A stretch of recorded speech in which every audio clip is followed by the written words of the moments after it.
स्वामी समर्थ. नमस्कार. तुम्हा सर्वांचं आपल्या यूट्यूब चॅनलवरती मी मनापासून स्वागत करते.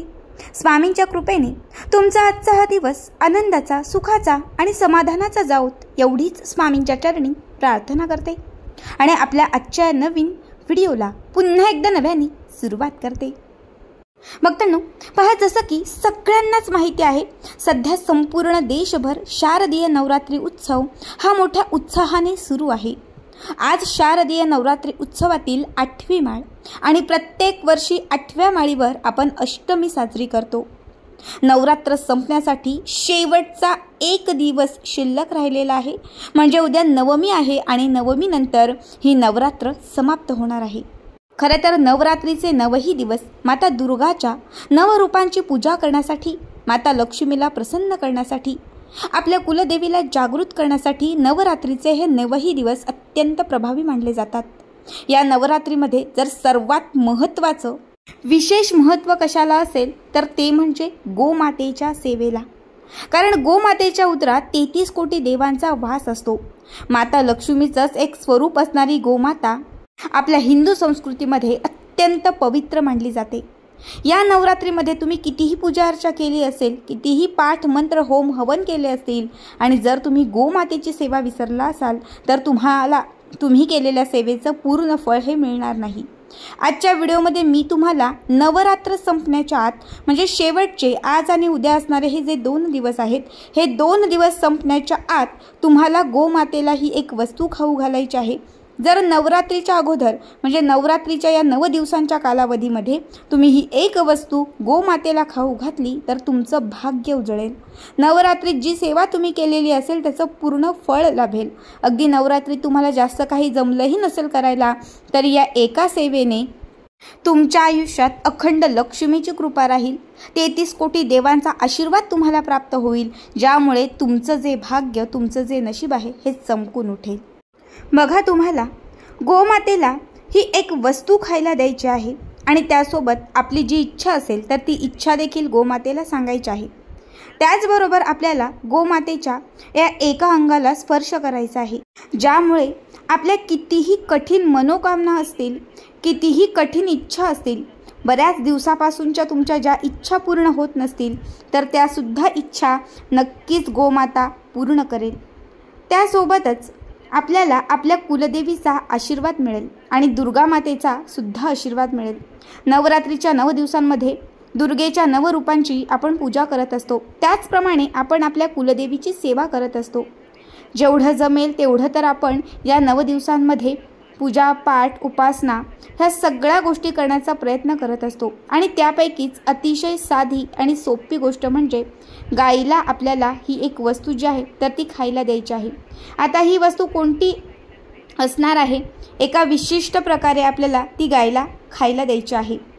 कोणत्या चुका करायच्या नाहीत. ही जी वस्तू आहे तर ती कोण देऊ शकतं, कोण देऊ शकत नाही, हे संपूर्ण जे आहे मी तुम्हाला आजच्या व्हिडिओमध्ये सांगणार आहे. फक्त व्हिडिओला सुरुवात करण्याअगोदर तुम्ही जर चॅनलवरती नवीन असाल तर आपल्या चॅनलला सबस्क्राईब करा. कारण तुम्ही आपला चॅनल सबस्क्राईब केल्यामुळे मी पुढचे जे व्हिडिओ बनवेन ते सर्वात अगोदर तुम्हा सर्वांपर्यंत पोहोचतील. बघा, ज्या घरामध्ये गोमाता असते तर त्या घरामध्ये वास्तुदोष किंवा कुठलाही दोष असेल तर तो आपोआप दूर होत जातो. ज्या घरी गायीची दररोज पूजा होते तर त्या घरामध्ये 33 कोटी देवतांचे पूजन केल्याचे पुण्य मिळते आणि अशा घरावरती नेहमी 33 कोटी देवदैवतांची कृपा राहते. जी व्यक्ती गोमातेची म्हणजे देशी गायीची सेवा करते अशा व्यक्तीच्या जीवनातील सर्व दुःख, कष्ट, अडचणी ज्या आहेत तर त्या नष्ट होतात. गोमाता जी आहे तर ती कामधेनू आहे. ते आपल्या मनातील भावना समजून आपल्या इच्छा पूर्ण करते. शास्त्रामध्ये सुद्धा गोदान म्हणजे गाय दान करणे हे अत्यंत शुभ मानले आहे. आपल्या पत्रिकेमध्ये ग्रहांची स्थिती जर वाईट असेल तर ब्राह्मणाला गाय दान केली जाते. त्याचप्रमाणे नवग्रहांना शांत करण्यासाठी आणि शनिदेवांची कृपा प्राप्त करण्यासाठी सुद्धा गायीचे दान करावे असे सांगितले जाते. तर अशा या गायीला आपल्याला ही एक वस्तू जी आहे तर ती खायला घालायची आहे. तिच्या या एका अंगाला स्पर्शसुद्धा करायचा आहे. गाय जी आहे तर ती दैवी आणि नैसर्गिक उपकाराची प्रतिनिधी आहे अशी सुद्धा मान्यता आहे. गोमाता जी आहे तर ती विविध देवतांशी सुद्धा जोडलेली आहे. जसं की शिव असतील त्यांचे वाहन नंदी आहे. याप्रमाणेच कृष्ण असतील त्यांचे वाहन देखील गोमाताच आहे। यानंतर इंद्र आणि इंद्राचा कामधेनुशी जुळलेला संबंध हा खूप जवळचा आहे। त्याचप्रमाणे ज्या देवी आहेत तर त्यांच्या मातृत्वाच्या गुणधर्मामुळे सुद्धा देवीशी सुद्धा गाय जी आहे ती जोडली आहे। गाय ही वायुत्वाचे प्रतीक आहे। ऋग्वेदाने सुद्धा गायीला अग्न असं म्हटलेलं आहे। अद्वितीय आहे असे यजुर्वेद सुद्धा सांगते। त्याप्रमाणे अर्थवेदात गायीला संपत्तीचे घर म्हटले आहे। ज्या ठिकाणी गाय बसून आराम करते त्या ठिकाणी कोणतेही वाईट शक्ती प्रवेश करत नाही। होम हवन पूजापाठ यामध्ये पंचगव्याचा वापर केला जातो।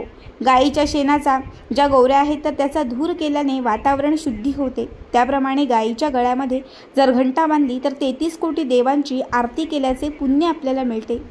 गायीच्या शेणामध्ये सुद्धा माता लक्ष्मीचा वास आहे, तर गोमूत्र जे आहे त्यामध्ये गंगेचे वास्तव्य आहे। तर आता या गायीला आपण जी वस्तू खायला देणार आहे तर गाय जी आहे तर ती कोणत्या गायीला आपल्याला द्यायची आहे तर तुमच्या घरी जर गाय असेल तर तिला देऊ शकता। आजूबाजूला असेल, शेजारी असेल किंवा गोशाळेत असेल तर तिथेही तुम्ही जाऊन ही वस्तू गोमातेला खायला देऊ शकता। बघा आता आपल्याला काय करायचं आहे तर ही वस्तू खायला देताना ती कशी द्यायची आहे। प्रथम काय करायचं आहे, गायीच्या पायावरती पाणी ओतायचं आहे। पायावरती आपल्याला हळदी कुंकू लावायचं आहे। त्याचप्रमाणे गायीच्या कपाळाला हळदी कुंकू लावायचं आहे आणि त्यानंतर आपल्याला ही जी वस्तू आहे तर ती गायीला खायला द्यायची आहे। त्यानंतर काय करायचं आहे, आपली जी इच्छा असेल तिच्या कानामध्ये सांगायची आहे, ज्यामुळे आपल्या मनोकामना ज्या आहेत तर त्या पूर्ण होतील। आता वस्तू कोणती असणार आहे, आपल्याला काय करायचं आहे, घरामध्ये आपण स्वयंपाक करताना पहिली जी चपाती आणि जी काही आपण भाजी बनवणार आहोत तर चपाती आणि भाजी सगळ्यात अगोदर आपल्याला बाजूला काढून घ्यायचं आहे। लक्षात ठेवा जी भाजी बनवाल ती गोडाची भाजी असावी, म्हणजे त्यामध्ये गुळाचा एक खडा घालायचा आहे आणि त्यानंतर ती भाजी बनवायची आहे। जी भाजी बनवाल त्यामध्ये कांदा आणि लसूण तुम्हाला टाकायचा नाही, अशी लसूण कांदा विरहित असणारी सात्विक भाजी बनवायची आहे ज्यात गुळ घालायचा आहे। आता चपाती आणि ही गोड भाजी तुम्हाला एका प्लेटमध्ये घ्यायची आहे।